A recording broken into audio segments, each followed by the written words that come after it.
Yo la famille, je vous souhaite la bienvenue sur ma chaîne Briche FCB. Aujourd'hui on se retrouve pour le débrief du match FC Barcelone-Girona. 4-1 les gars, le flick ball en action. Je pense que les gars ce match représente à 100% la mentalité flick. À l'inverse du match de 7-0 contre Valladolid où c'était vraiment une domination pure, ce match-ci est moins dans la domination. Certes, on a dominé le match et on a vraiment pris le dessus sur l'adversaire sur la 99% des aspects du jeu, mais ce match est vraiment catégorisé par son intensité physique et sa verticalité, les gars. Le pressing que Flick impose au Barça, c'est excellent. C'est tête de ma mère. 45 premières minutes, on n'arrivait pas à faire 3 passes. La machine à laver. J'ai jamais vu ça de ma vie. Un pressing, une manière de jouer. Je dis, waouh, c'est eux là qu'on fait match nul contre eux. Mais on sent la différence entre l'avant et l'après Flick. Le pressing que je vois les joueurs du Barça faire, c'est quelque chose que je n'ai pas vu depuis l'époque de Luis Enrique, voire même depuis Guardiola, les gars. On presse d'une manière qu'on dirait que c'est la Coupe du Monde, on dirait que les joueurs sont en train de jouer le match de leur vie. Pourtant, ce n'est qu'un vulgaire match de Liga entre de très grosses guillemets. Les joueurs pressent comme si leur vie en dépendait. Je suis totalement fan de cette approche que Flick amène sur le terrain, les gars. Avec cette mentalité, on peut aller très loin. On peut faire une très grande saison si les joueurs restent en santé, si les joueurs restent motivés, les gars. Il y a des grandes choses qui peuvent être faites cette année.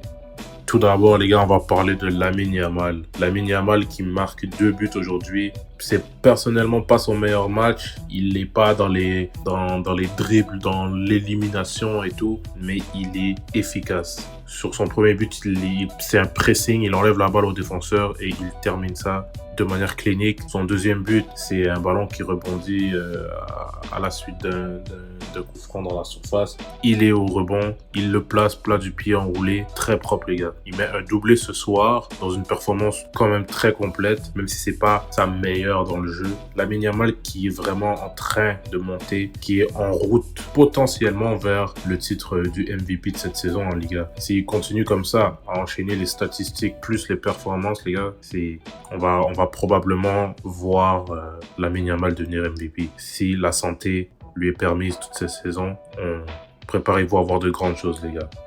Les seuls points un peu négatifs que j'ai envie de souligner de ce match, on va aborder ça dès le début, c'est Lewandowski et Baldé. Lewandowski que j'ai l'impression qu'il a juste été aujourd'hui, dans un jour sans. C'est pas un Lewandowski qu'on peut critiquer comme à l'époque où il était très mauvais, qui pesait sur le jeu, qui nous désavantageait quasiment. Là, j'ai juste l'impression que Lewandowski était peut-être...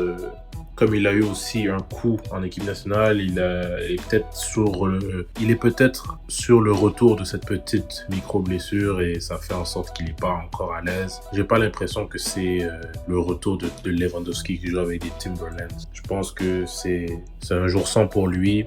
On peut le prendre.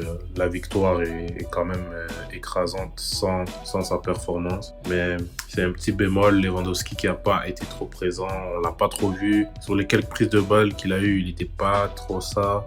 Il est même sorti par après. Mais ouais, Lewandowski et Baldé, les gars, c'est toujours la même critique que j'ai à faire de Baldé. C'est pas qu'il est mauvais, c'est que j'ai l'impression qu'il n'utilise pas sa tête quand il joue. Il a une idée quand il a le ballon, on dirait, c'est de déborder son vis-à-vis. Il réfléchit pas qu'il peut jouer en combinaison avec le milieu. Et lorsqu'il réfléchit qu'il doit jouer en combinaison, dans sa tête, on dirait qu'il doit tout le temps soit remettre en arrière ou essayer de jouer la passe très verticale parce qu'on est en transition. Ça, il est très bon dans ça. Mais quand on est en possession de balle et qu'il a le ballon sur l'aile, collé sur la ligne souvent, on dirait qu'il n'arrive pas à voir les options de passe au milieu de terrain, que ce soit Pedri, Olmo, Casado. S'ils sont dans le milieu, entre deux lignes, on dirait qu'il n'arrive pas à les trouver. Alors que s'il les trouvait, les gars, à mes yeux, il y aurait beaucoup plus d'occasions qui pourraient venir de ce côté, en possession de balle, bien sûr. Sinon, à part ça, Baldé fait un match correct défensivement, mais offensivement, comme je vous dis, son problème, il doit varier son jeu et ne pas que vouloir déborder tout le temps en attaquant. C'était tout pour les points négatifs, les gars. Le reste, pour moi, c'est une performance aboutie. On a Ter Stegen qui fait, pour moi, à part le petit bémol sur le but encaissé qui est un peu de sa faute sur une mauvaise sortie. À part ça, il fait un match que j'ai extrêmement apprécié. On retrouve un Ter Stegen en confiance. Il est confiant sur ce match, les gars. Au pied, on voit sa confiance. Il réussit ses transversales. Il réussit ses passes à ras de terre qui brisent 2-3 lignes au milieu. Il perd pas de ballon et il te dégage pas des balles en sortie, en touche. Il te rate pas de centre. Il a même eu assez de confiance pour dribbler un attaquant. Ça, c'est quelque chose qui est important dans une équipe parce que à la conservation de ballon, au départ des actions, à la création, on commence avec lui. Donc, s'il nous aide à garder tout le temps ce ballon, on va être presque imbattable, les gars. Il a même réussi à un dribble et c'est sorti. Il sort de sa surface. Maintenant, il recommence à sortir. Il sort, il sweep un peu derrière. Il intercepte les longues balles. Il est vraiment, selon moi, si c'est pas qu'un match, probablement que sa nomination comme numéro 1 en équipe d'Allemagne a beaucoup aidé mentalement et que maintenant on va peut-être voir aussi un deuxième prime de Ter Stegen parce que là il est en confiance, c'est le numéro 1 de la Mannschaft. On fait un bon début de saison, donc il y a de bonnes chances qu'on le voit vraiment sur une montée, les gars. Pour revenir sur les buteurs, il y a eu 2 buts de Lamine Yamal, comme je vous ai dit tout à l'heure. Le premier but qui est un pressing efficace, le deuxième but qui est une belle frappe à la retombée d'un centre. Ensuite, on a la patate que Dani Olmo nous a mis sur une transition rapide. Je pense que c'est Koundé qui lui envoie le ballon. Angle fermé sur un rebond, il nous allume ça dans le but. C'est vraiment quelque chose qui me manquait au Barça. Il y avait que, on va dire, Lewandowski qui était capable avant de mettre ce genre de but. Et encore là, lui, il jouait un match il jouait pas. Mais là, Dani Olmo, il est là, clinique, bam, au fond des filets. On a besoin aussi de cet aspect dans notre jeu, étant donné qu'on va être beaucoup vertical cette année. On a besoin des finisseurs comme ça qui sont capables de finir en une touche et d'être cliniques dès qu'ils ont une occasion.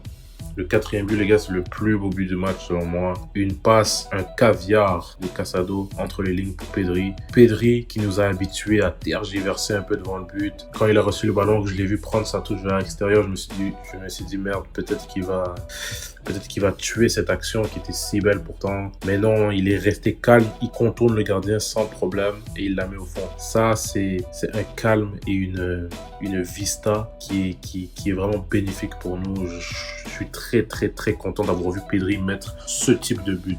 La prochaine étape, c'est qu'il soit capable de nous mettre ce type de but dans les matchs à très haut niveau de stress et d'intensité. S'il est capable de faire un enchaînement comme tel dans un match, dans un grand match, c'est-à-dire recevoir une passe comme ça, contourner le gardien sereinement, s'il arrive au niveau où il est capable de faire ça, ça va être un indicatif qu'on a atteint le plus grand Pedri. Je ne sais pas si vous me suivez, les gars. Mais en tout cas, c'était le plus beau but du match, selon moi. Casado, qui prouve encore qu'il est une pièce importante du Barça et qui prouve qu'il est conscient qu'il doit s'imposer au Barça. Il est en train de le faire, justement. Moi, je suis très content de lui, les gars. Le milieu de terrain, Casado, je pense que cette saison, elle est pour lui.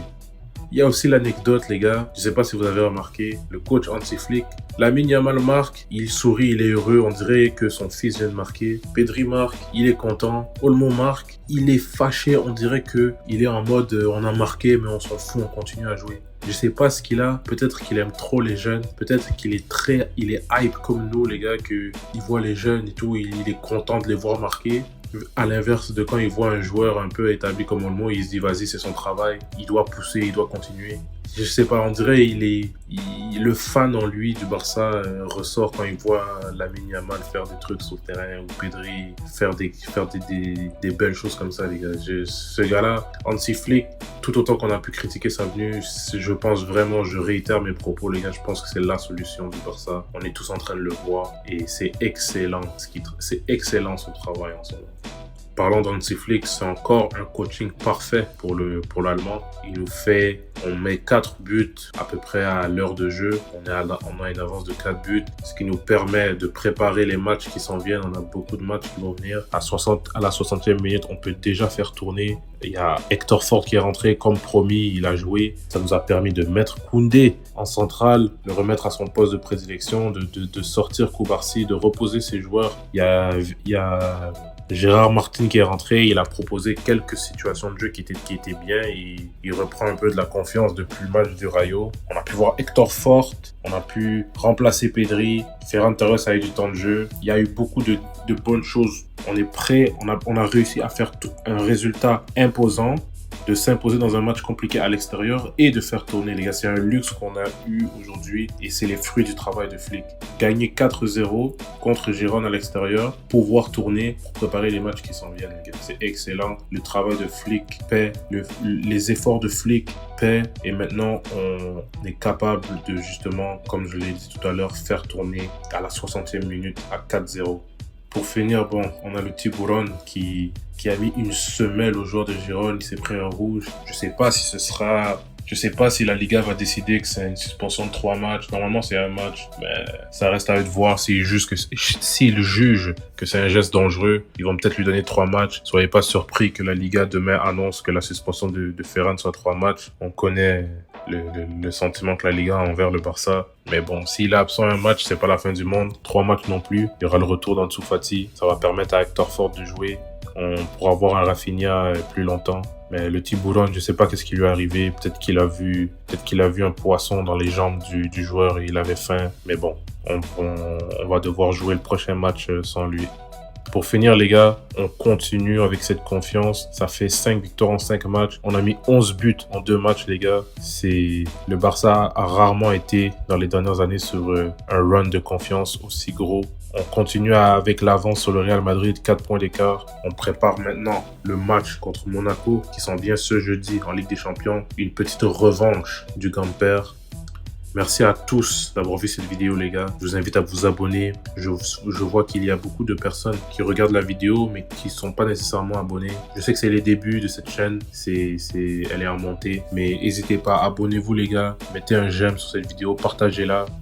On est là pour être une famille, discuter du Barça. Il y a mes réseaux sociaux qui sont affichés ici. Je suis actif sur Twitter. Vous pouvez me suivre là-bas, discuter sur Instagram. On est là pour ça, les gars. Je vous dis à très vite pour la suite des actualités Barça. Il y a le match contre Monaco qui s'en vient et comme on le sait tous. Visca el Barça!